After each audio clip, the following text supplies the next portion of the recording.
Representatives. Morning. Maybe you should be here in the beside me.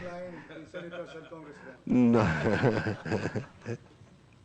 At the end of the day, there's always been that debate, but you know, my stand is, at the end of the day, we all legislate national laws, so we are really co-equal.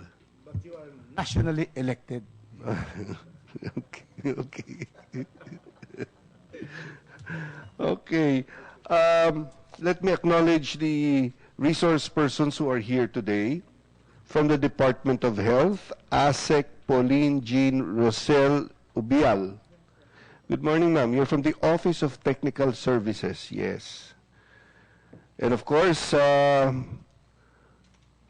congressman from the province of Davao del Norte, 1st District, Congressman Anthony Del Rosario. Sir, good morning.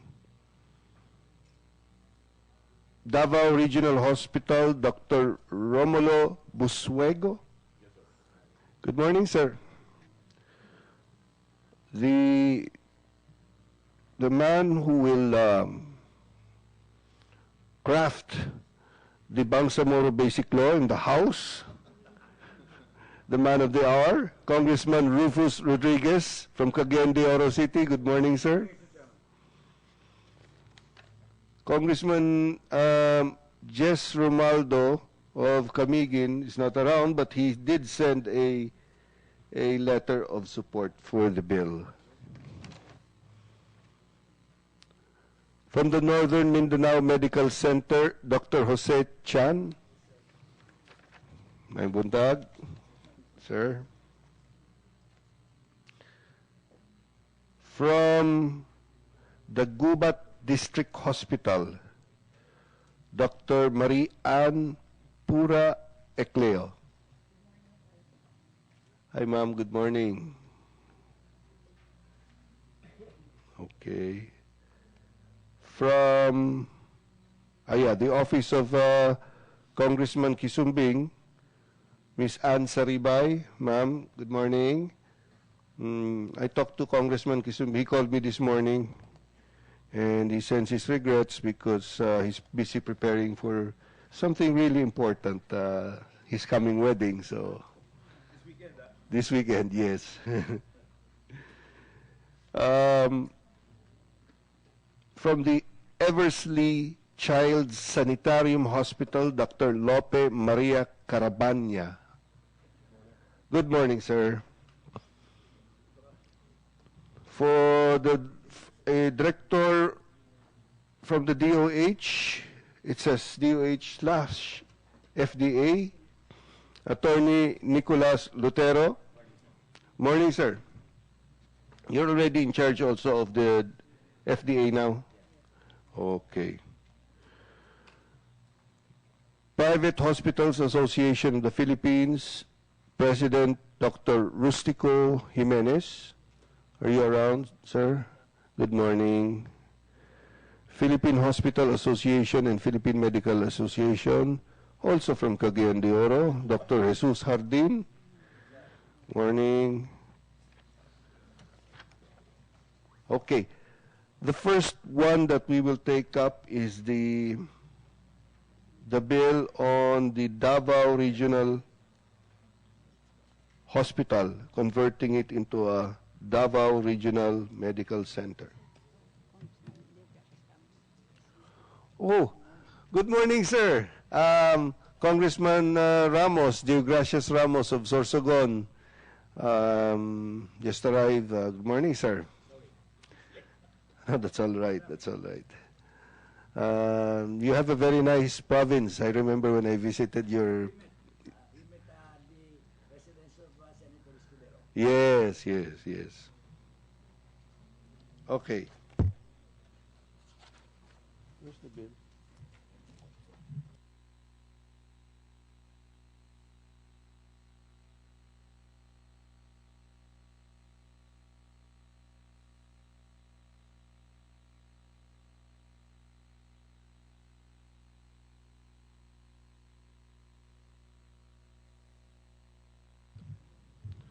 Okay, let us ask the resource persons for their comments.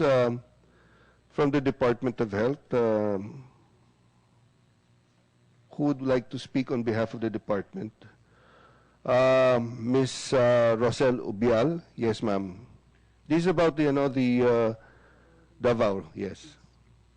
Sir, the Davao Regional Hospital is proposed to be converted into the Davao Regional Medical Center. From its current 300-bed, it is proposed to become a 600-bed medical center. And this hospital currently has occupancy rate of more than 100%. And so converting it into a 600-bed hospital is supported by the Department of Health. Even the bed-to-population ratio of Davao region is one of the lowest in the country, next to ARMM. So increasing the bed capacity of this particular hospital is will be able to attain a bed-to-population ratio of closer to the ideal of 1 bed is to 1,000 population. Okay, so the ideal is 1 bed to 1,000. I see. Okay, and the occupancy here is more than 100, you said, no? So talagang kulang. Yes, sir. Talagang kulang. And we are upgrading this hospital, sir, to become the cancer center for that part of Mindanao. Uy, that's very good. That's very good. We don't have a cancer center yet there in that area of the Actually, country. the Davao Regional Hospital is now operational as a cancer center, but it is for further upgrading to really become the hub for cancer patients. Okay. Anything else, ma'am, on the matter? Sir, that's That's the all. position of the Department of Health. We support this bill. Thank you. Mr. Dr. Romelo, Congressman, yes. Good morning, Senator. I would just like to make a comment. No, having heard the manifestation of ASEC Ubial,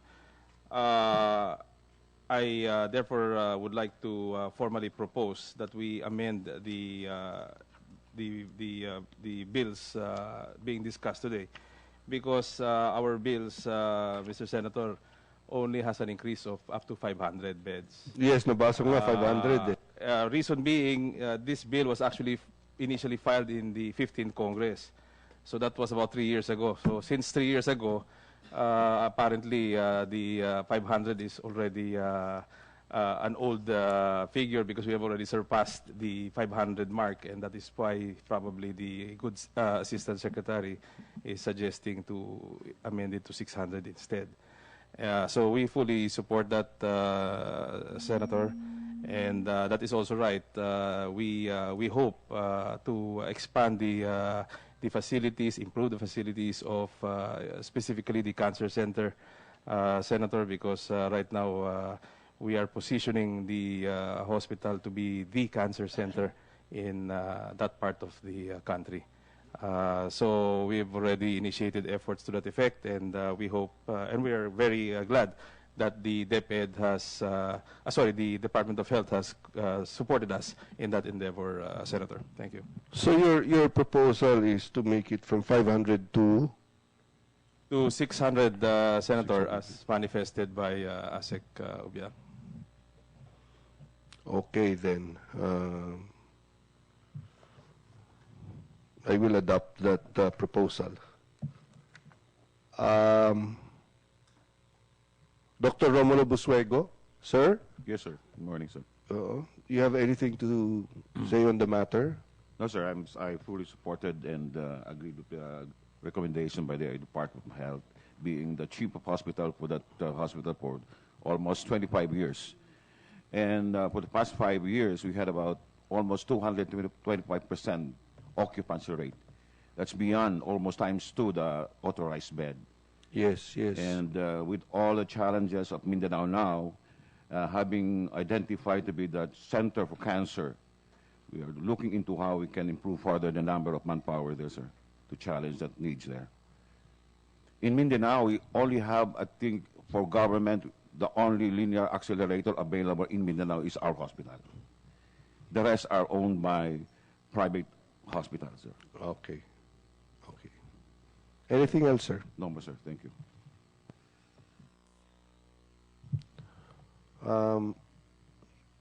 Hearing suspended for 1 minute.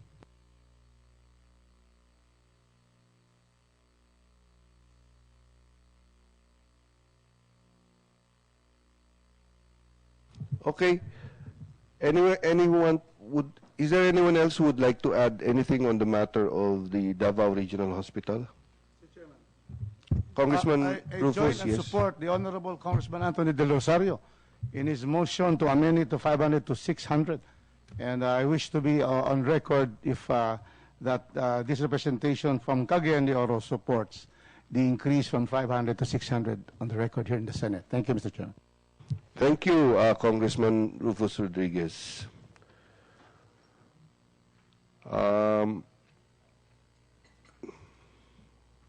Let us move on to the next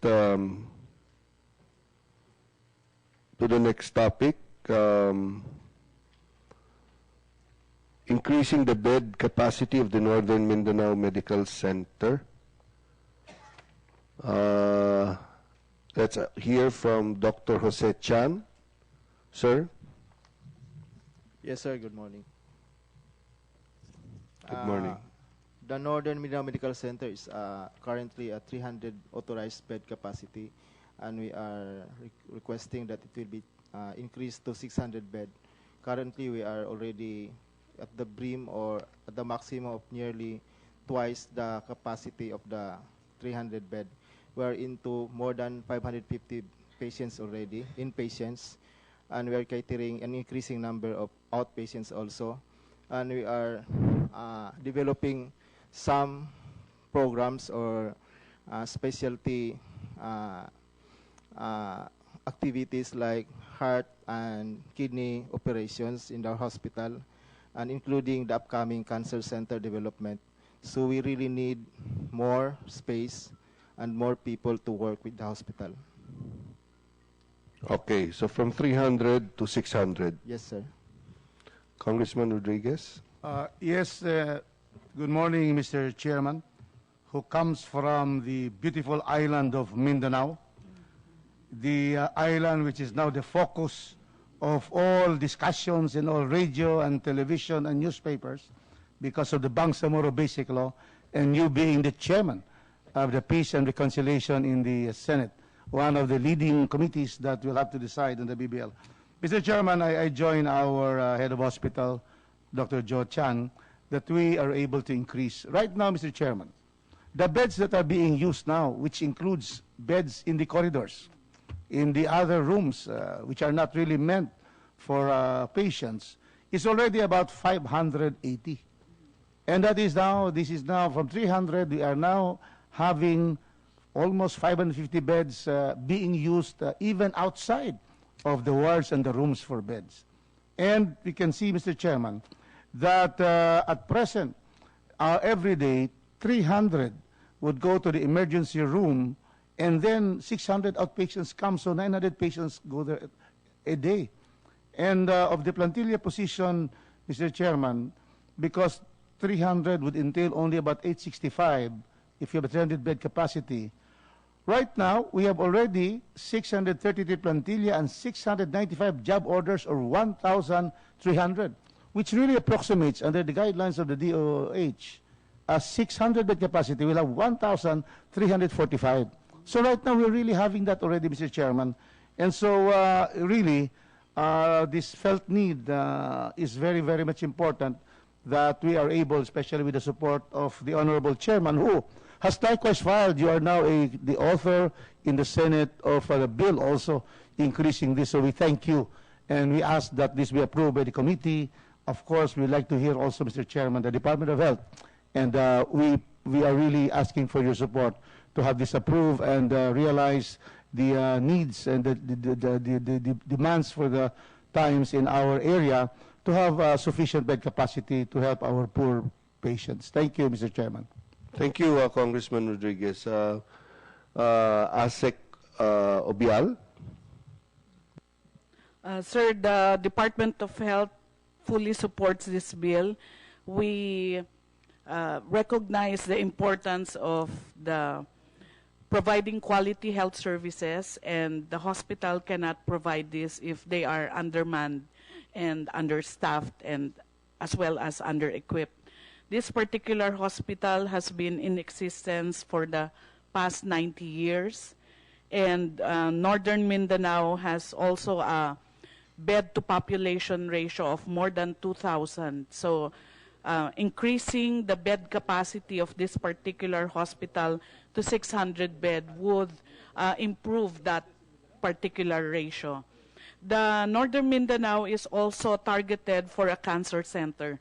There are 3 cancer center projects in Mindanao, that is Davao Regional, Northern Mindanao, and Zamboanga.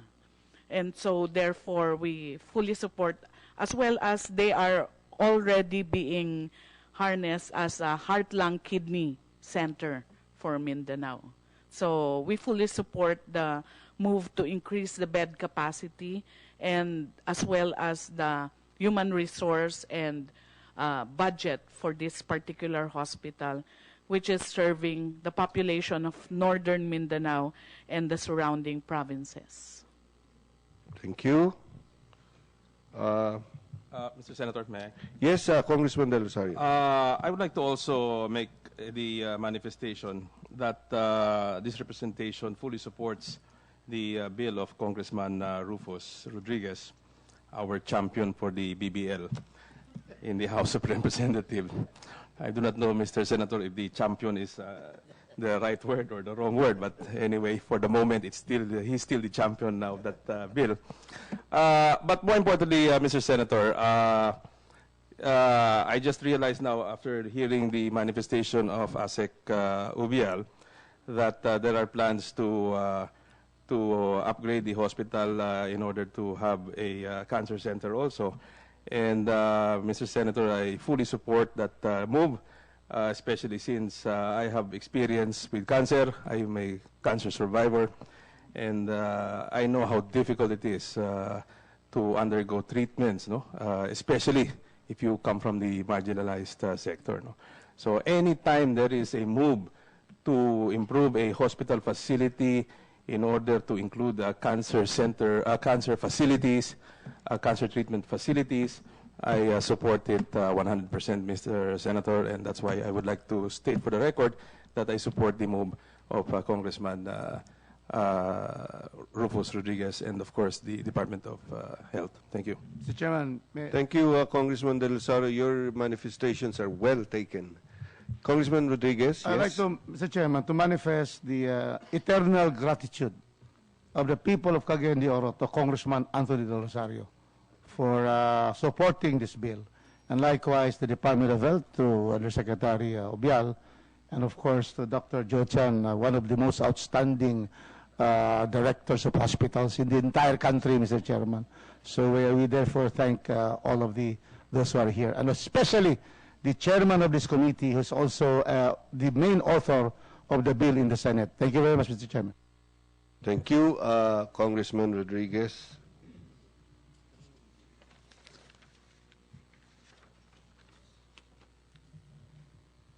Okay, we move on to the next topic, changing the name of Gubat District Hospital. Mr. Chair, before going to that, Mr. Chairman. Yes. Under my bill, Mr. Chairman, it is a 3-year implementation. Do we know from Yusek Abel whether the 3-year presentation, it will be good if we have an immediate, because the need is immediate, if it can be immediately be implemented. Yusek Ubial? Sir. Sir, actually, the implementation of the bed capacity will be dependent on the budget allocation. If it is approved by the DBM and is submitted by the President to the Congress and approved by both houses, then it can immediately be implemented. In that case, could we go back and therefore move for an amendment of Section 3 of the approved bill, Mr. Chairman, that it will state that the increase in bed capacity of the Northern Mindanao Medical Center from 300 to 600 shall be immediately implemented. Years. Immediately implemented.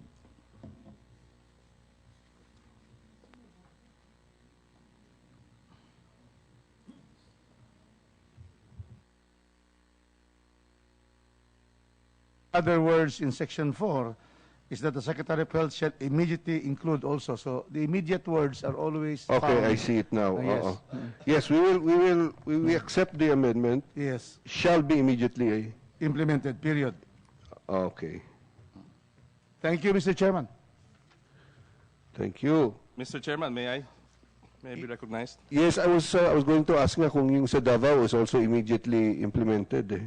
Siyempre, But anyway, yes, Siyempre, Congressman Mr. Senator, hindi naman tayo magpapalugi kay Congressman Rufus, di ba? It's a good thing the good champion of the BBL is currently with us because he has really some bright ideas, Mr. Senator. So having heard the manifestation of Congressman Rufus Rodriguez, I would like to also make a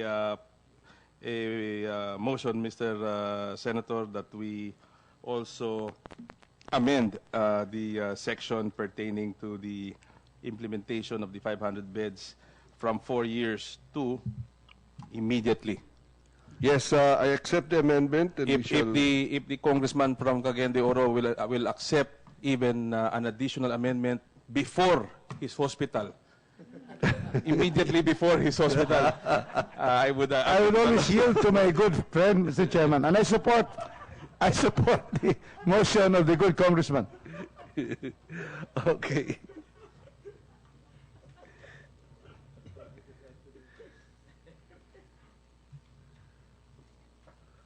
At least na fast track na natin. Shall be immediately implemented.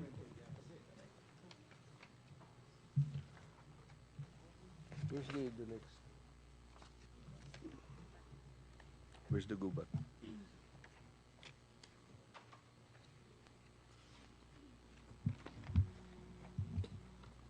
Northern Mindanao.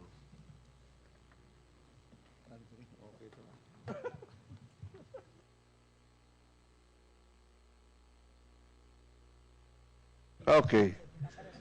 We move on to the next topic, changing the name of Gubat District Hospital to Salvador R. Encinas District Hospital in Gubat, Sorsogon. Dr. Marian Ecleo, can we have your comments on the matter? Good morning, sir. Morning, ma'am. I'm fully supporting the bill on changing the name of Gubat District Hospital to Salvador R. Encinas District Hospital, since Congressman Encinas helped in the establishment of our hospital, and it would be a great honor for us to be named after him. Thank you.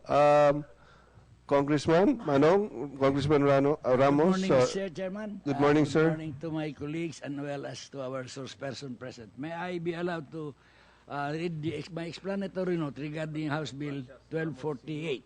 Please, Mr. Chair, this bill, pakilapit lang yung microphone.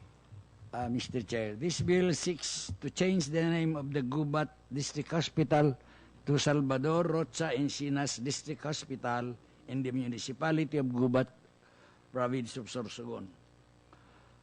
Salvador R. Encinas was a war veteran who survived the infamous Death March, was the congressman of the 2nd District, then of Sorsogon, from the 3rd Congress, that was in 1953, to the 7th Congress in 1972, when Congress was abolished because of martial law. During his 19 years as representative of the district, he helped in the economic and infrastructure development of the towns of Prito Diaz, Gubat, Barcelona, Bulusan, Irusin, Santa Magdalena, Matdog, and Bulan. He sent poor students to school and helped impoverish families financially. These are but some of the major accomplishments he made, aside from sponsoring and co-sponsoring important legislations. He also chaired the Committee on Accounts from 1962 to 1972. Given the pivotal role of the late Congressman Salvador Encinas in the growth and advancement of his district, primarily his hometown of Gubat, it is but fitting to memorialize his name in the hospital he helped establish. We seek, therefore, Mr. Chair, the approval of this bill. Thank you, Mr. Chair. Mr. Chairman. Yes, thank you, Congressman Ramos. Congressman Rodriguez, yes. I would like to know, Mr. Chairman, from my good friend Congressman Ding Ramos, why instead the Gubat District Hospital should be named after Deogracias Ramos Sr. Why not that name, Mr. Chairman? Congressman Ramos.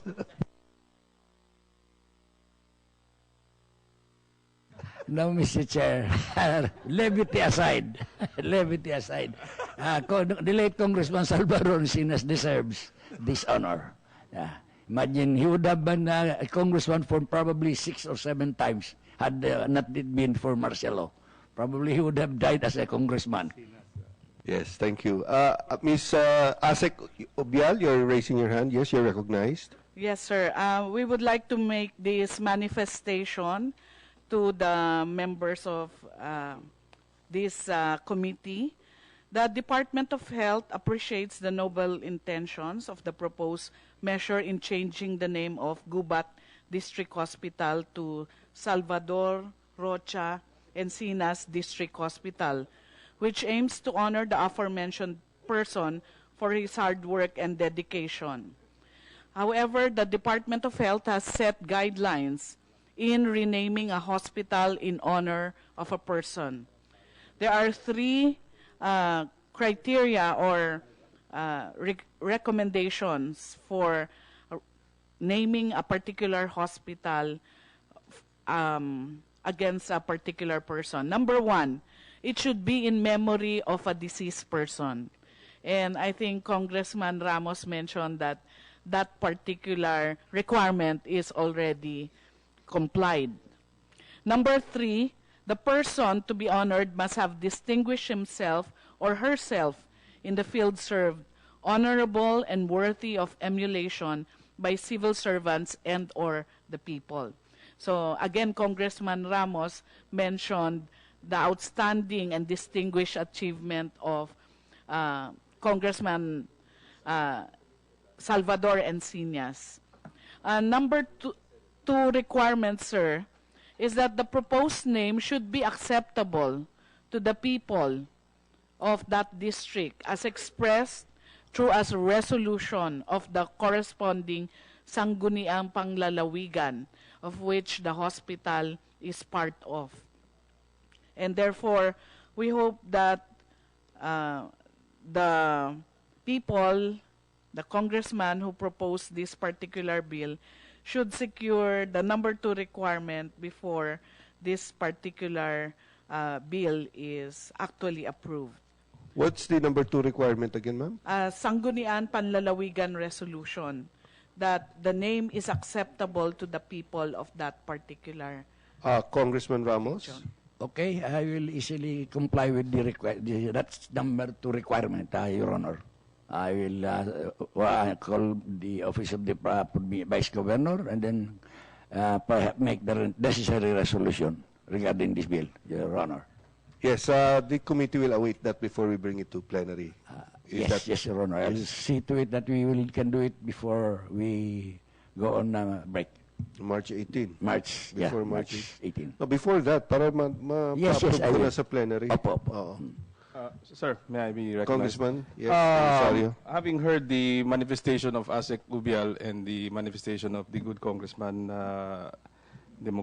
Ding Ramos, I would like to move for the approval also, Mr. Senator, of his bill, subject to the compliance of the requirements as mentioned by Asek Ubial. Yes, Second, yes, the bill is hereby approved and the Senate will the Senate Committee on Health will adopt House Bill number. They said House Bill 1248 as its own and present it to the plenary once we get the compliance. Yes, thank you very much, Your Honor, and I appreciate the manifestation of both my colleagues here. Thank you. I'd also like to state for the record that the Senate bill, the counterpart Senate bill for the 2655 for the Davao Regional Hospital into converting it into Davao Regional Medical Center with the proposed amendments which have been adopted is hereby approved. And Senate Bill 2481 creating a Northern Mindanao Medical Center, including Senate Bill 2660 is hereby approved with the amendments as proposed by the various congressmen will be adopted. Okay, let's move on. House Bill 1543, Eversley Child Sanitarium and General Hospital. So an act changing the name of Eversley Child Sanitarium Hospital to Eversley Child's Sanitarium and General Hospital. Can we have Ms. Ann Saribay, the representative of Congressman Luigi Kisumbing? Ma'am, your comments on the matter. Yes, sir. I just need some excerpts from the explanatory note of Congressman Kisumbing. So, Eversley Child Sanitarium is a licensed as a special secondary general hospital. It serves mainly Region 7, 8, and 10 for leprosy control activities since 1930. So, in 2005, Eversley Child Sanitarium Hospital opened its general services such as obstetrics, gynecology, family medicines, pediatrics, and surgery. It also offered other services including family planning, counseling, immunization, and major, medium, and minor surgical operation. Thus, the hospital has been flooded with cases outside of its main services as leprosarium. Thus, the author submits that the role of Eversley Child Sanitarium, adding a general hospital to its name, to this health facility will help in its advocacy for different healthcare services. Thank you, ma'am. Dr. Carabanya, yes? Your comments on the matter. I understand you're the chief of the sanitarium. Good morning, sir. Morning. Changing the name of Eversley Child Sanitarium to Eversley Child Sanitarium and General Hospital will reflect the dual mandate of the hospital. That is provision of services to Hansenites and at the same time the provision of general medical services. So that's one. Secondly, Eversley Child Sanitarium is the only DOH hospital northern part of Cebu province. So in the health referral system of Cebu, particularly north of Cebu, all referrals coming from the several health facilities in the northern part will pass by Eversley Child Sanitarium before it is being referred to Vicente Soto Memorial Medical Center, so that those cases which we can handle will be handled in Eversley, while only those needing tertiary care will be referred to Vicente Soto. In so doing, we will be decongesting Vicente Soto. So, changing the name or adding the name General Hospital to Eversley Child Sanitarium will minimize, if not totally eliminate, the stigma associated with leprosy. And this will increase awareness to our prospective clients, the services we are offering, which is not only as a leprosarium, but as a general hospital. Thirdly, since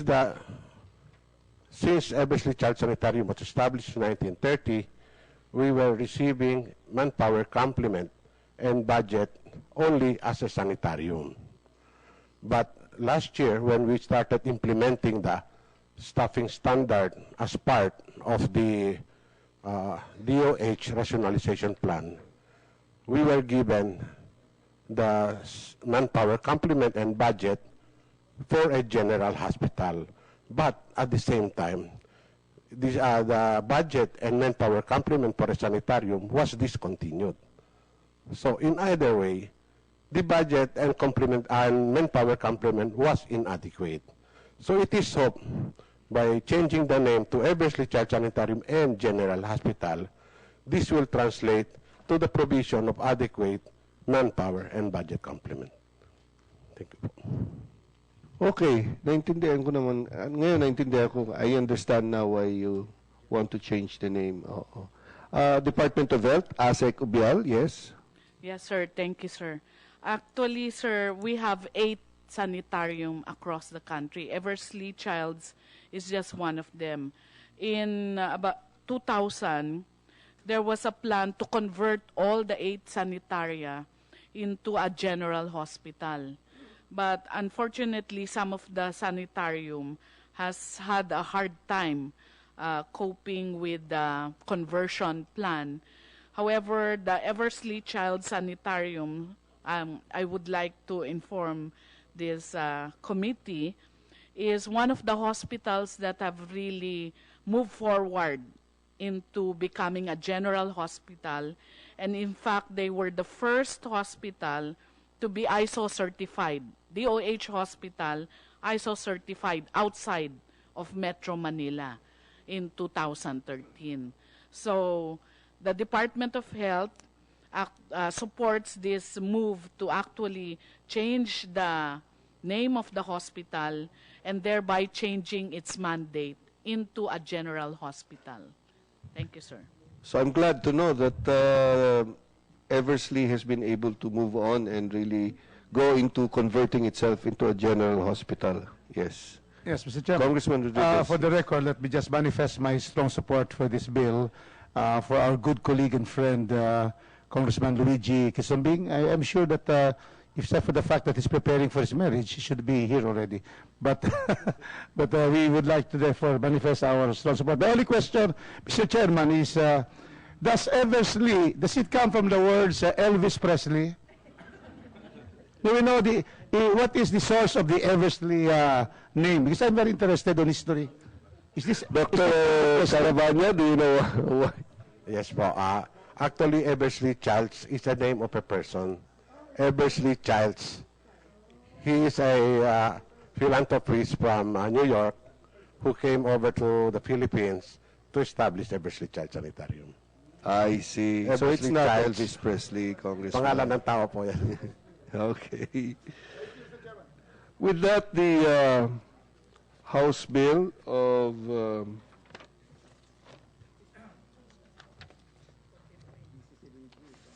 1543 is hereby adopted by the Senate Committee and hereby approved. We will present it to the plenary so that we can have a good wedding gift for our good congressman.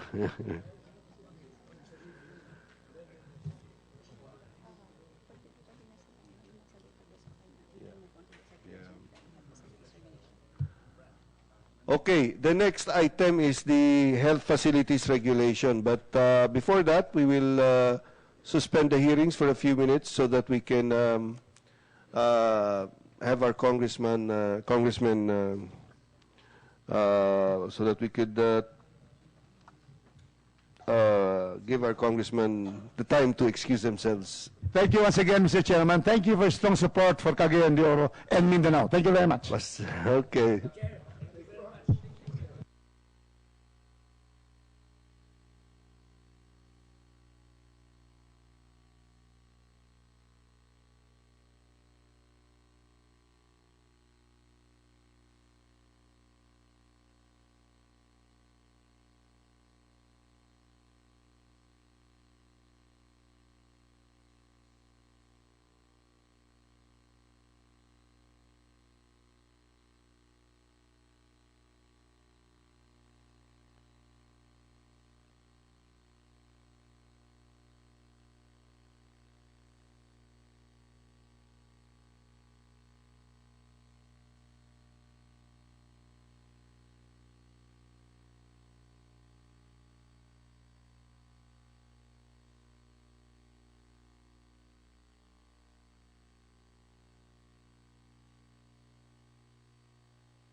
Okay.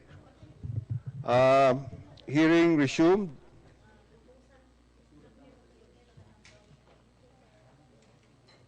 Before we go to the next bill, which is Senate Bill 2654, an act strengthening the regulation of health facilities and services in the Philippines, filed by yours truly, and sino pa nag-file ng bill? Senator Loren Legarda. Yes. Before we go to that, I understand Dr. Jess Hardin and Dr. Rustico Jimenez want to say something. Am I correct on the bills that have been approved? Dr. Jimenez? Good morning, everybody. Mr. Chairman, we are very glad with these improvements in the hospital, government hospitals, because all along that's what we are trying to get with from the government, because alam nyo naman pag hindi makakabayad yung pasyente or usually they go to the private hospitals. So kung maganda na po yung facilities ng mga government hospitals, mababawasan na po yung pasyente na dadalhin sa amin na in the end, they will sign a promissory note which we cannot refuse also. So thank you very much, Mr. Chairman, for hearing us on this case. Thank you, Dr. Jimenez. Dr. Hardin? Good morning, sir. Good morning, everybody. The Philippine Hospital Association and the Philippine Medical Association, we commend the sponsors of these bills, Senator Legarda and of course the good Senator Gingona, and also the congressman from the House of Representatives. I think it's high time that the hospital regulatory act should be already amended or changed, considering the changing times also. However, there are some provisions in the, although we were invited, sir, but we were not able really to come out with a position because we were informed 3 days ago. Nonetheless, we would like to say some comments with regards to some of the provisions of the law. Number one, regarding the provision on the power of the President to declare price ceiling. So we would like to... wait. You're talking of the bill already. Now I'm talking about the hospitals that have been approved. Yes, okay. Okay ka na doon. Can I say something? Oh, go okay. ahead. Well, anyway, I am from Cagayan de Oro, and I'm a practicing private ENT in Cagayan de Oro. And I am also a consultant at Northern Mindanao Medical Center.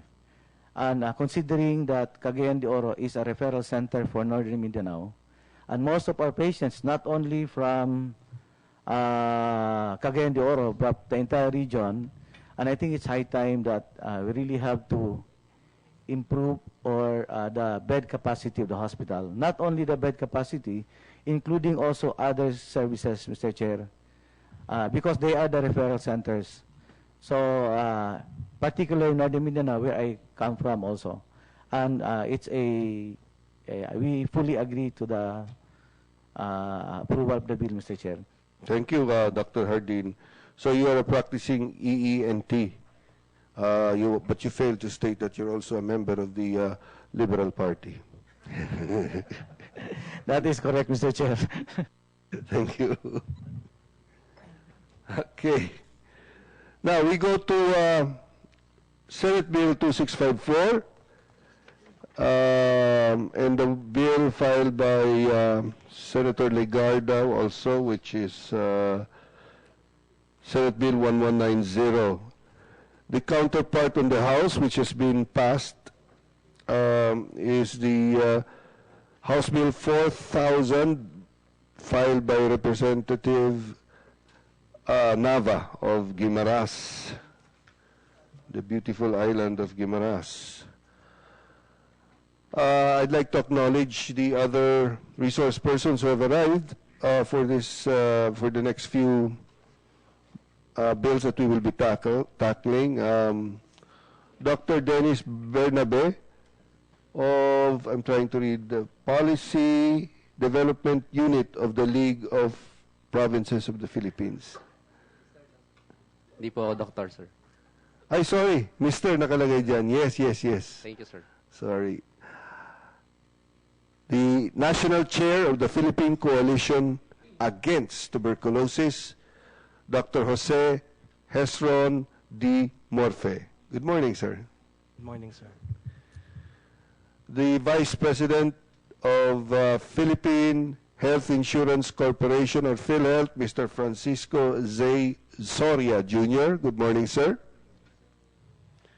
And the Senior Education Specialist of the OPSD of the Commission on Higher Education, Ms. Sheila Halbuena. Good morning, sir. Good morning, ma'am. What does OPSD mean? That's Office of Programs and Standards Development. Okay. Okay. So, we have before us, let us tackle the Senate bills that seek to strengthen the regulation of health facilities and services in the Philippines. Let's start with the Department of Health. ASEC Ubial, your comments on the matter, ma'am? Sir, good morning. The Department of Health supports the approval of House Bill 4000 and its corresponding bills in Senate, Senate Bill 1190 and 2654, for the amendment of Republic Act 4226, otherwise known as the Hospital Licensure Act, and for other purposes. The current bill named Health Facilities Regulations is an improvement and amendment of the previous Republic Act in such a way that the Department of Health no longer just license hospitals, but a broad range of health facilities other than hospitals. And therefore, redefining the mandate of the Department of Health and improving our capacity to license and regulate various health facilities is fully supported by this particular bill. Rationalization plan of the Department of Health under EO 366 has converted the Bureau of Health Facility Services, and it's now named Health Facilities and Services Regulatory Bureau. And we propose that this should be the one used in the bill instead of the previous BHFS. It is now HFSRB. So that's the first recommendation. Because of the change of name due to the EO office, and the yes, sir. reorganization. Yes, sir. Okay, noted. And the application for registration of a health facility or other related facilities and issuance of license for its operation and maintenance, including that of a facility performing medical ancillary services, should be filed with FHSRB or its deputized office using the form prescribed by it, provided that an application for license to operate and maintain a hospital pharmacy or a medical radiation facility should seek approval from the Food and Drug Administration, because that is now the agency mandated to license pharmacy and radiation facilities. And the application for registration should be filed and a license shall be issued upon due compliance of the applicant with the rules and regulation prescribed by the HFSRB pursuant to the provisions of this act.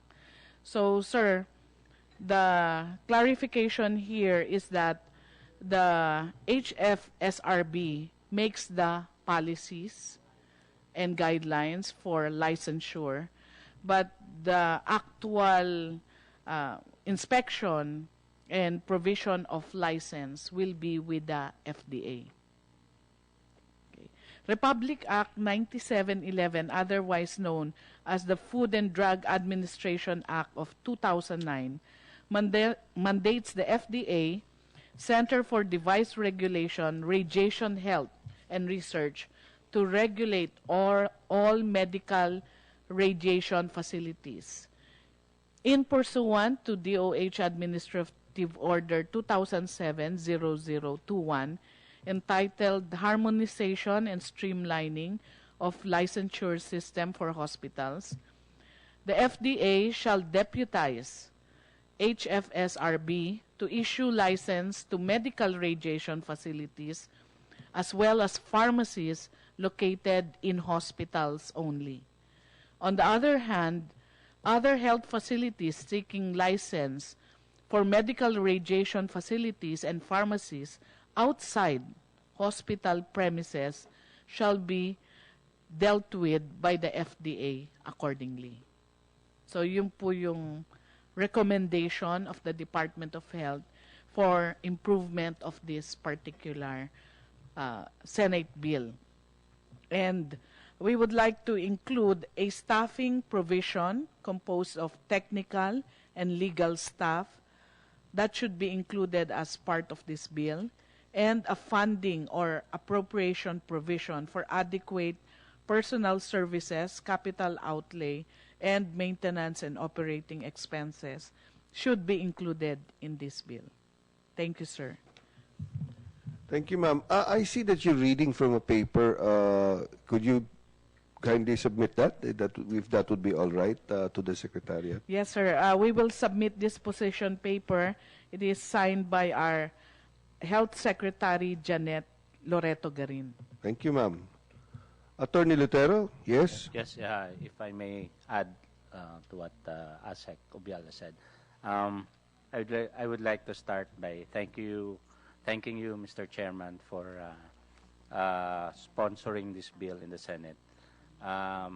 This bill has been passed by the 14th and 15th Congress, the House of Representatives, Mr. Chair, and it's only through you and Senator Legarda that a counterpart bill has been filed in the Senate, and we really thank you for that, to keep this moving. Services and facilities, new services and facilities has emerged in the past 50 years. If we recall, the Hospital Licensure Act was passed in 1964 yet, and that's 51 years ago. And there are a lot of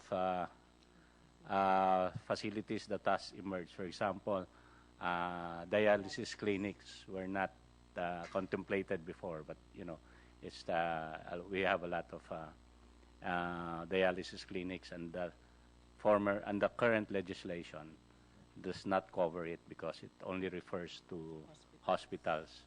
But there are a lot of freestanding facilities that are now in servicing our people, and I think we should equip the Department of Health with the necessary powers to regulate them. Regarding the bill, Your Honor, the provision on allowing the deputization of the HFSRB by FDA to license hospital-based X-ray facilities and pharmacies is actually a response to the clamor of the hospital sector to make life easier for them. We envision a one-stop shop system for licensing, and with this, I think we will address the need to just have one licensing or inspection team to go around and inspect the hospitals, and rather for the hospitals to deal with 3 separate inspection teams. So isa na lang po with this, if we adopt this provision allowing or deputizing the HFSRB to conduct the inspection for FDA and for hospital pharmacies and X-ray facilities. We would also like to reiterate that we want to, just like FDA, for us to utilize the income we derive from the licensing fees, if that is possible, without necessarily making it difficult for this bill to pass through Senate, because I understand that it might go through the Committee on Ways and Means, or even the House through the Appropriations Committees. I really, if that is possible, Your Honor. Thank you. So one proposal you have is for the income Income retention and by the by HFSRB. HFS. Okay. That might be a bit, Yes, we understand. you know, the bureaucracy always, they always oppose that the Department of Finance. Siyempre, makukunan sila, no? But anyway, we'll see. We'll see. Yeah. Thank you. Mr. Soria, you have anything to add on the matter? Wala po. Yes, Dr. Jimenez. As said by Attorney Lutero, we agree with, dapat po one-stop shop na lang. Especially right now, ang private pa po ang nag-inspect sa aming mga facilities like CT scan, X-rays, kasi hindi po kaya ng DOH. So, mas malaki po minsan ang bayad namin sa mga private sector. So, Sino po nag-inspect sa inyo ngayon? You're representing the private hospitals, no? Sino po ang nag-inspection sa inyo ngayon? Private entity po na referral ng DOH. For example, Deputized by the Department of Health. For example, nagbago po kayo ng X-ray o CT scan, you have to pass through that private sector first before you are given license by DOH.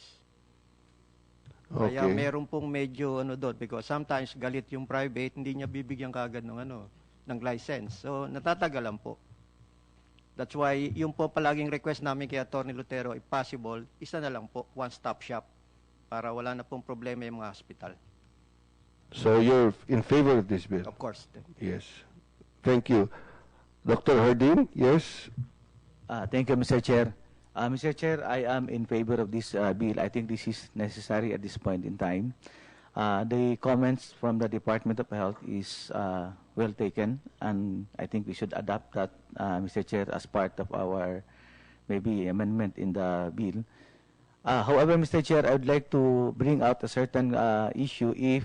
Is there a possibility where private sector, because part of the bill talks about quasi-judicial, of course there will be complaints coming from hospitals, other hospitals, and patients. And the remedy is, it will be immediately brought to the regulatory body. Is it possible, Mr. Chair, if we can place there the participation of the private sector, like the Philippine Hospital Association or the Private Hospital Association, wherein if there are grievances, it will be brought to them first before it will be for mediation, before it will be brought to the Department of Health. Just like, for example, in other professional... Wait. Your proposal is that there should be a grievance? My proposal, Mr. Chair, is if there are grievance either from patients or from hospitals, instead of filing the complaint to the Department of Health, to the regulatory body, is it possible if they will file it first in an organization recognized by the department to do the mediation first? Just like, for example, with the Philippine Medical Association. So if there are complaints, the Philippine Medical Association has its grievance committee and will conduct admin hearing before it will give a comment to the PRC if it will be given to if the issue will be brought to the PRC, Mr. Chair. This with regards to licensing? Yeah, because part of the provision there, Mr. Chair, is the quasi-judicial power. If there are complaints, I see. Yeah. During Mr. Chair, the previous law doesn't actually talk about quasi-judicial. So now they are vested with the quasi-judicial. So instead of, it will actually make their work more.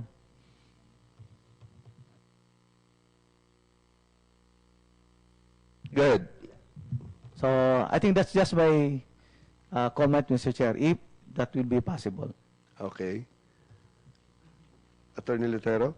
Yes, maybe we can tackle the proposal of Dr. Hardin in the implementing rules and regulations to implement the bill, Your Honor. We can perhaps provide a mechanism where grievances can be or complaints against hospitals can be addressed first by a group of hospital administrators, etc., before it is finally resolved by the Department of Health. We can talk about it in the IRR. Yes, but I'm not too convinced yet because actually you might be adding another layer. You might be adding another layer. But anyway, we'll take a hard look at it, Dr. Hardin. Thank you, Mr. Chair. That may be true, Your Honor. On the side of the patient, that might be construed as another layer in resolving their complaints. Okay. Mr. Chair, Dr. because Hardin? in our experience as a hospital director, most of the time, the first activity of the patient is to complain directly to the hospital. So they don't usually go to the Department of Health immediately. So if the hospital cannot resolve the issue, then that's the time they'll file a formal complaint. Now, if it can be settled, like for example, we will deputize the Philippine Hospital Association as your organization to police hospitals also. So it's more of peer policing and arbitration. So it will save costs on the part of the patient and save costs also on the part of the hospital institute, the health facility institute. Okay, thank you. Thank you very much. Hearing suspended for 1 minute.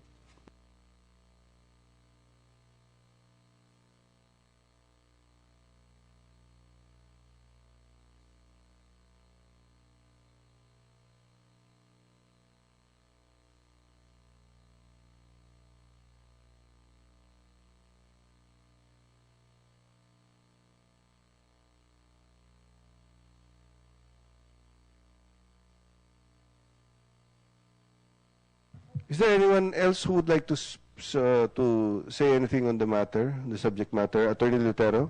Yes, Your Honor. Wait. Hearing resumed. Attorney Lutero, you're recognized. Yes, Your Honor. In the version of Senator Ligarda, I think there's a provision there mandating the Health Facilities and Services Bureau to set the prices for the services to be given by the hospitals. Your Honor, a position there would be, it would be best if PhilHealth, since universal health coverage naman ho ito, will address that concern on the prices of services rather than the Department of Health through the HSRB. So, but in your bill, Your Honor, there was no provision on that. Just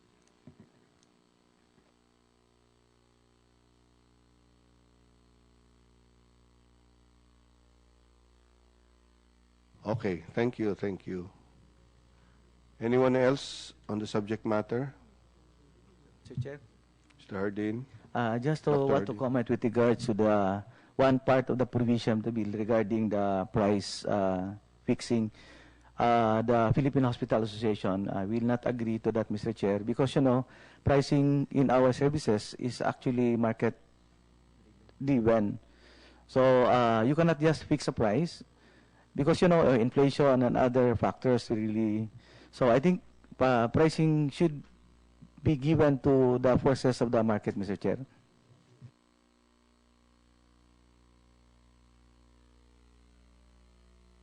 Well taken, Dr. Hardin. We will take that into consideration.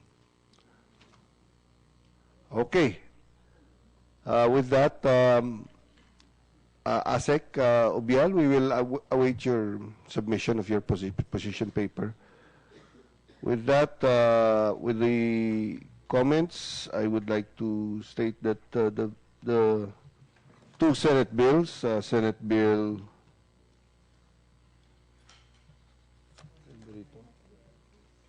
Where is it here? It's not this one.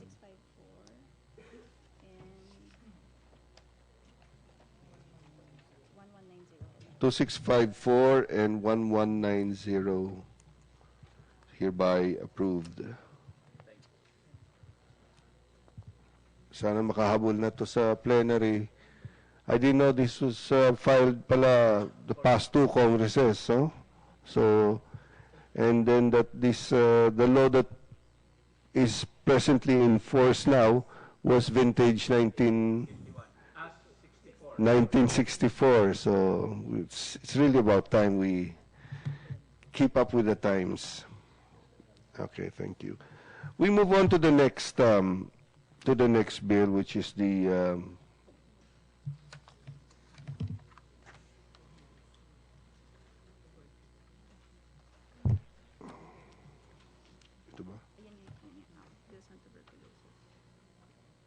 the bills on the promoting the treatment and eradication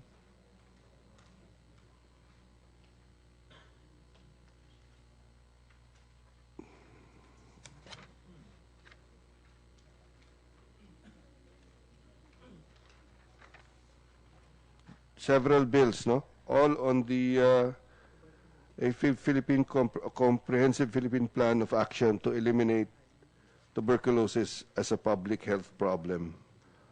We have Senate bill, related bill, Senate Bill number 711 of Senator Ralph Recto, Senate Bill 1629 of Senator Jinggoy Estrada, Senate Bill 2653, yours truly, House Bill number 5042, which I understand has passed the House already, and also Senate Resolution number 71, Senate Resolution 582, and Senate Resolution 890 by Senator Miriam Defensor Santiago.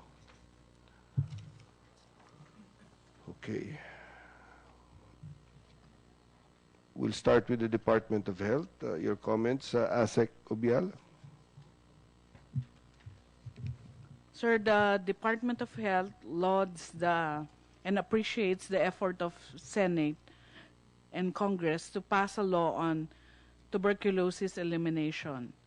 We strongly support this initiative due to the very high burden of tuberculosis in our country. Over 430,000 TB cases are occurring every year, 430,000, and 27,000 deaths due to tuberculosis. The treatment for tuberculosis is very long. The usual treatment course is about 6 months, and for those with multi-drug-resistant tuberculosis, it requires 18 to 24 months of treatment.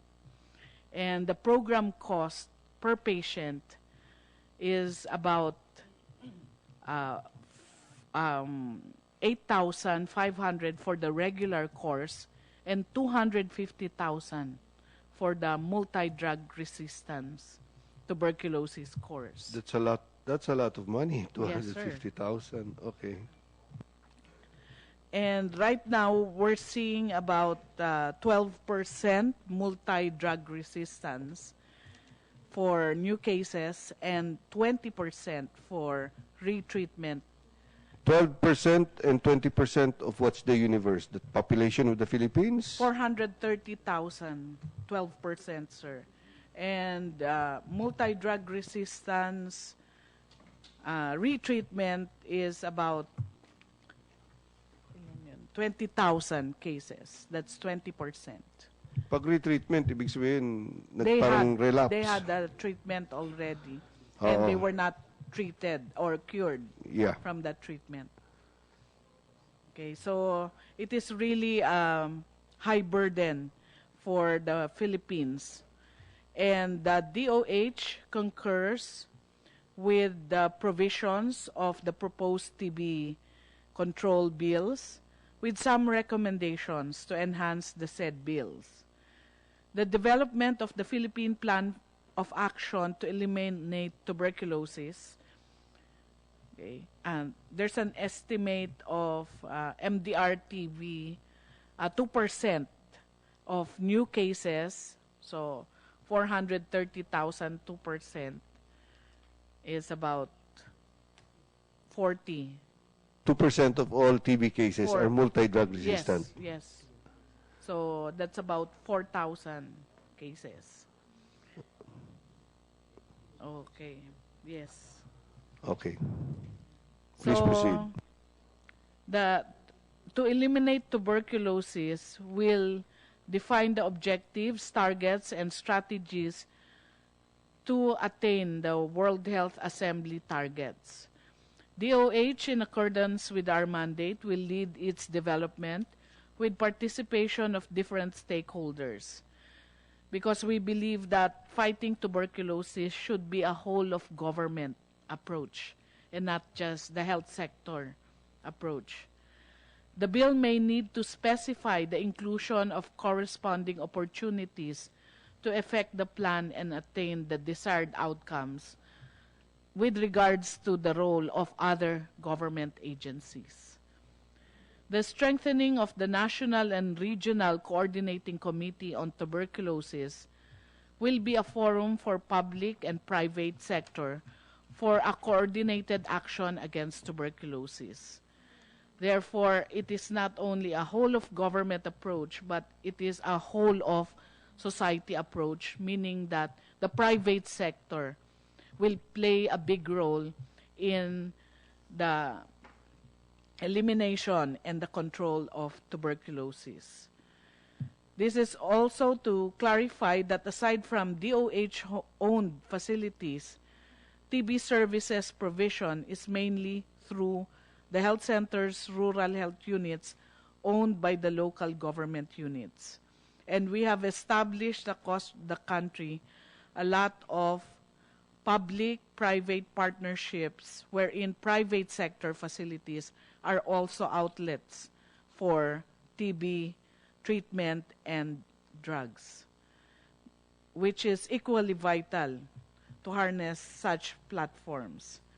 The integrated TB education in the curriculum for schools to continuously inoculate the concepts of tuberculosis control is also vital. The conduct of researches, demonstration project based on strategic plan and the tuberculosis research agenda, mandatory notification of TB cases for surveillance of the disease, the conduct of a national communication campaign to address TB stigma and the poor health-seeking behavior of patients, and strengthening the regulation on sale and use of anti-TB drugs in partnership with FDA. Actually, all the TB drugs has to be on prescription. However, based on our experience, a lot of TB drugs are actually available over the counter. So these bills that have been filed will actually strengthen the position of the Department of Health that all TB drugs must be strictly regulated and only available upon the presentation of a prescription. And there's also a recommendation that automatic enrollment of all diagnosed TB patients for the PhilHealth, the National Health Insurance Program. This particular proposal, we leave it up to PhilHealth because we realize the implications on the cost if this will be implemented. So the last provision, actually, we are apprehensive in supporting this particular provision, and we leave it up to PhilHealth. And the Department of Health will closely work with the staff of the senators to ensure that the bill on TB elimination will include provisions that will achieve the goal of tuberculosis elimination. That is whole of government approach and involvement of private as well as public sector facilities. Thank you, Your Honor. Please submit your position paper if it's possible. Thank you. We move on to the PhilHealth, Mr. Francisco Soria, sir. Thank you, sir. We fully agree with the statement of ASEC Obial on the proposed measures. We just want to add, Your Honor, that we have reservations on the provision on the automatic enrollment of TB patients in PhilHealth as proposed in Senate Bill number 711. It is our position that they should not be exempted from paying the premium, that funds should be provided to pay for their premiums, just like the rest of the sectors of the society. We don't construe them as qualifying to the so-called lifetime membership program, wherein members qualify because of after complying with the 120 monthly contributions and having reached the retirement age, which is usually 60 years old. So it is our position that they should not be exempted from paying the premium. But the rest of the proposals, we fully support them to address the TB Of problem. all the Senate bills, no? Yes, sir. There's several Senate bills. Yes, sir. The one of 711 is of Senator Ralph Recto. Awayin na naman kayo ni Senator Recto niyan. Okay. Anyway, your comments are well taken. We will take that into consideration. Could you submit a formal position paper on that, please? Yes, sir. Thank you.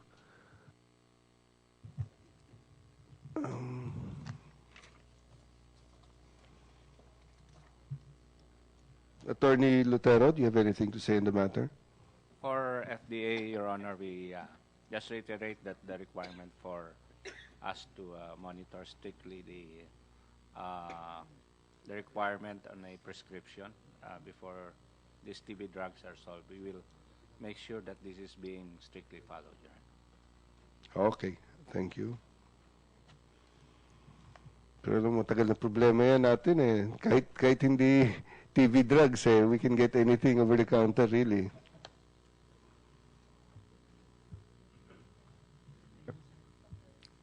Dr. Jimenez, yes? I just want to ask the Department of Health what will happen to the TB DOTS program. Okay. Asek Ubial, please. Yes, sir. Sir, that will continue. But we're saying that TB should not be a health concern only. It is a whole of government. Thank you. Ms. Sheila Halbuena of the CHED, Senior Education Program Specialist. Ma'am? Yes, sir. I would like to inform the body that I will submit a formal position paper to follow po, sir, later. So I'll just express the stand of the Commission. So the Commission fully supports, that's the Commission on Higher Education, fully supports for the approval of these bills and in performing its roles in the intensification of information and education programs. So currently, the topics on TB and its alleviation and or elimination were already integrated in the higher education curricula and therefore already being taught by the faculty members teaching health professions education. But then the strengthening of the integration of TB as proposed in these bills is very timely since we are currently revising the curricula across all higher education programs towards outcomes-based learning and in alignment to K-12 system and general education. So I think there is still a need to strengthen the integration of these topics on higher education programs. Thank you, Mr. Chair. Okay, thank you. So you're in favor, you're in full support. Just submit na lang your paper as soon as you can. Thank you. the representative of the League of Provinces of the Philippines, the Policy Development Unit, Mr. Dennis Bernabe. Sir? Good morning, sir. The League of Provinces of the Philippines is strongly support the passage of this bill regarding the tuberculosis. We are aiming, the League is aiming to have a TB-free Philippines. In fact, sir, since 2010, we passed 2 resolutions, and this 2014, the League of Excuse me, Provinces- sandali. The chair would like to acknowledge the presence of Senator Lito Lapid. Good morning, sir.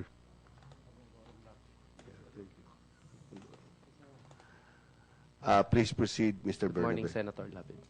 In fact, sir, the League of Provinces of the Philippines passed 3 resolutions regarding the TB, tuberculosis, since 2010, and our recent resolution was approved last 2014. LPP GA resolution number 2014-003.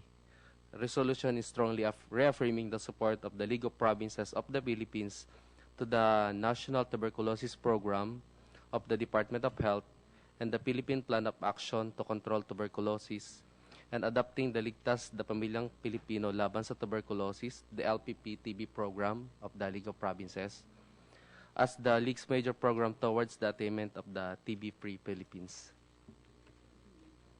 Yung TB-free Philippines, panahon pa ni Manuel Quezon, presidente nga natin si Quezon, na tamaan nga ng TB. Hanggang ngayon, may TB pa tayo. Sana ma-eliminate na talaga natin ito. Yes, sir. Anything else, sir? That's all, sir. We will submit the official position paper of the League, sir, regarding the different bills. Thank you, sir. Yes, thank you.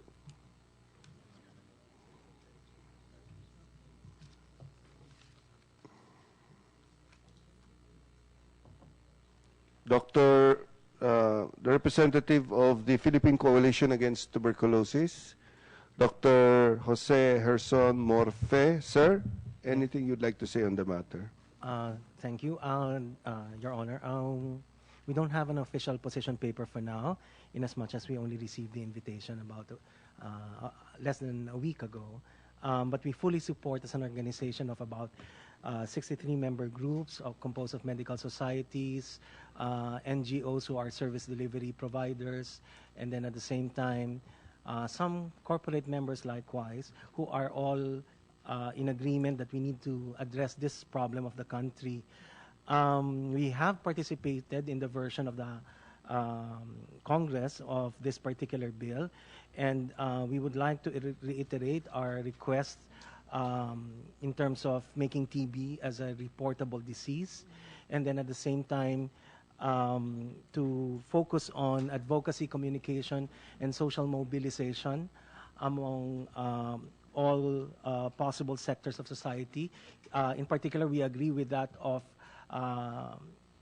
doing this as early as their primary, secondary education, for example, because TB involves all sectors of society, not just adults. And in particular, there is this unaddressed need in terms of addressing childhood TB, no? Because a lot of them are basically thinking that TB is no longer a priority of this country, but we would like to reiterate that the Philippines continue to be a part of the 22 high-burden countries.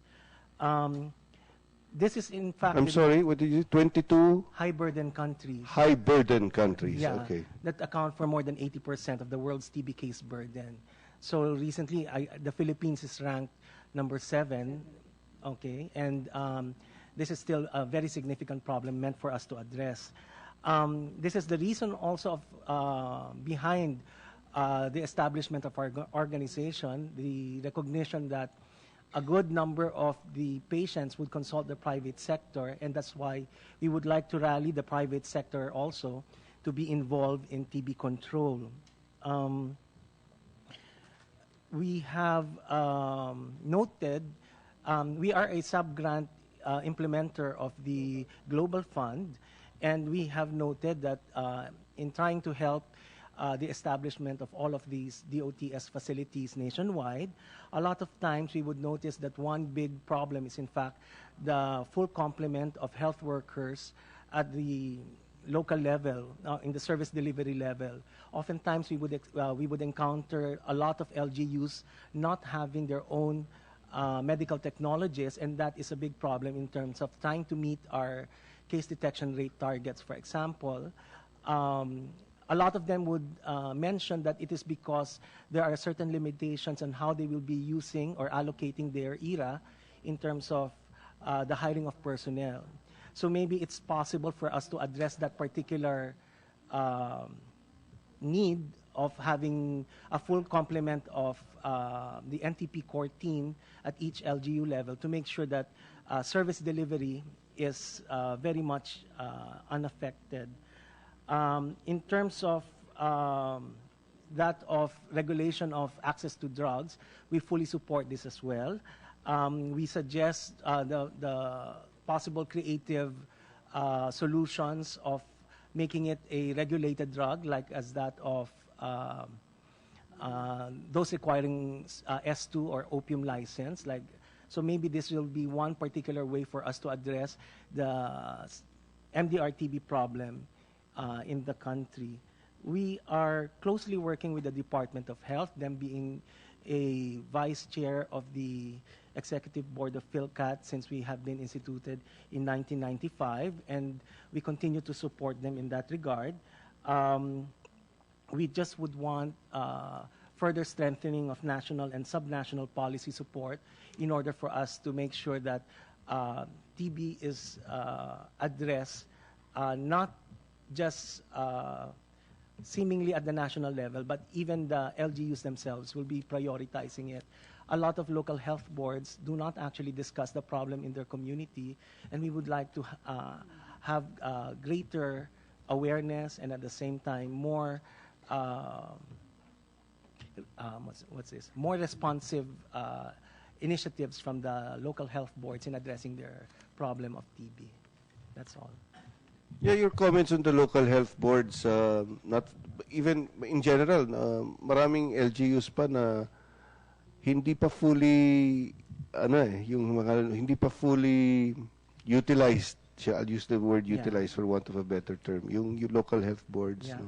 Some of them were instituted. For example, they were organized, and then after a meeting or two, all of a sudden, we don't see any activity really on them dealing with the local health situation. Yes. And TB, as you know, infects about 10 to 15 individuals each year if you leave them untreated. So we have a potential growing problem, all the more if we don't mind this growing problem in the local communities. Coupled with the fact that the HIV or Yes. HIV is exponentially growing in this country, and I noticed that they go hand in hand, the Yes. HIV and tuberculosis. Yes, sir. So that is why we need to take action on all of these and address all fronts of the fight against TB. Yung isang point mo about not the LGUs not having medtechs, no? Yes, sir. Oh. Yeah, that's really a problem because right now,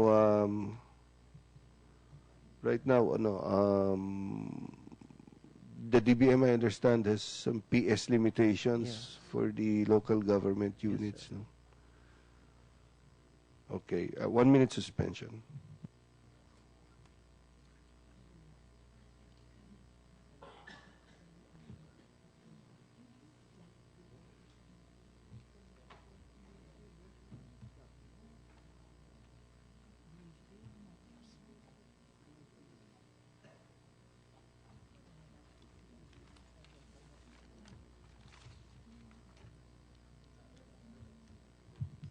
Okay, hearing resumed. Dr. Morfe, you said you're requiring S2 license for the doctors? No, we're suggesting. Suggesting. I think previous Dr. Kenneth Hartigan-Go, at that time as FDA director, was considering the phased withdrawal of anti-TB drugs in the commercial market in order to address the growing MDR-TB problem. However, of course, it might be illogical in a sense because the private sector is a multiplier effect of the coverage in addressing TB. For example, we know that 2/3 of those who consult are actually going to the private sector. Now, if you take out the private sector from the formula, then you must make sure that the public health system is ready to accept all of these patients going to the public health units. We think that if the main concern is actually that of wrong regimens being prescribed by certain physicians, then one way to regulate this would be to make sure that these physicians are the ones who are knowledgeable in the WHO and DOH recommended approach to treatment of TB, for example, so that we won't encounter all of these erroneous regimens. So this suggestion of S2, kasi I was thinking baka it might be counterproductive if you adopt that because right now you're limiting access. Uh-huh. You're limiting access. Yeah, because at that time I think the FDA was trying to mention that it is beyond their present capability to monitor, for example, all of the pharmacies, whether they are actually dispensing TB drugs, even if there is no prescription. So rather than take it out from the commercial market, which is also counterproductive from my point of view, in a sense because we are restricting access again to treatment, then if your concern is just to address the MDR-TB because of wrong prescriptions, maybe it is possible to make sure that only those who are trained to address TB would be the ones who would have the privilege of actually trying to manage such cases through proper prescriptions. So I'm just trying to mention that there are certain initiatives right now because MDR-TB is it's a very big problem now for our country, especially with the HIV, complementing that these two TB-HIV co-infection, for example, will be further magnifying our problem as a country. So one of the suggestions was very radical, which in my point of view, might also be counterproductive in terms of providing access for treatment. Yeah, so you also see that there's a possibility that it might be counterproductive. Yeah, so if we, it was mainly in response to Dr. Kenneth Hartigan's proposal at that time to totally withdraw it from the commercial market in a phased approach. And I said that this might lead to more problems later on if we're not able to see all of these presumptive TB cases. Okay, thank you. DOH, any comment on the matter? Sir, I'd like to correct the statistics I mentioned earlier on the MDR-TB. It's 2% of new cases, and it's about 8,500 cases per year. And that's costing the government, because we provide all the drugs for MDR-TB right now in almost all regions. We have an MDR-TB facility, and it's about 250,000 per patient per year. So it's really a very big burden on the country, and also a really big challenge for the Department of Health. With regards the child tuberculosis, we actually introduced the program in 2010 or 9, and we're now providing treatment for children diagnosed with tuberculosis, or what is popularly known as primary complex. Before, we didn't provide the drugs because children do not actually transmit the disease. But what happens if they grow up, they become active cases, and therefore they transmit the disease. So it was a decision of the Department of Health to treat even children diagnosed with tuberculosis, TB of the bones, and other consequences of miliary tuberculosis. So it's really a challenge, and therefore we would like to reiterate that education should start from the elementary and high school. And of course, we laud the efforts of the CHED for higher education, but it really has of government approach. Thank you, sir. Dr. Jimenez. Thank you, ASEC Ubial. Dr. Jimenez, yes? I agree with the comments of the Department of Health and of course the PhilCat. I want to congratulate them also for approaching already private hospitals regarding the program. In fact, I think this week or next week you'll have a seminar in Clark regarding, so it's now a multi-centered facets with private improvements. And for your information also, members of the committee and the resource persons, we in the Philippine College of Occupational Medicine had tied up already with Global Fund. We have trainings of doctors. These doctors are the doctors in the companies under our umbrella of Philippine College of Occupational Medicine. So it's already spreading, and we have trained several doctors already. As you all know, this is also because in the program in the factories, please remember the head of the family sometimes has the TB. So he goes home, the mother and the children will be involved. And I agree with that. There is really an increase of TB in the PEDIA departments now. Because those of us hospitals with training program, usually po yun ang nakikita namin ngayon, increase in problems of TB in the children. So I fully agree. Thank you, Senator Gingono, for producing these kinds of bills, because we really need to eliminate TB. Because in this room, most probably all of us have this, even if we don't know.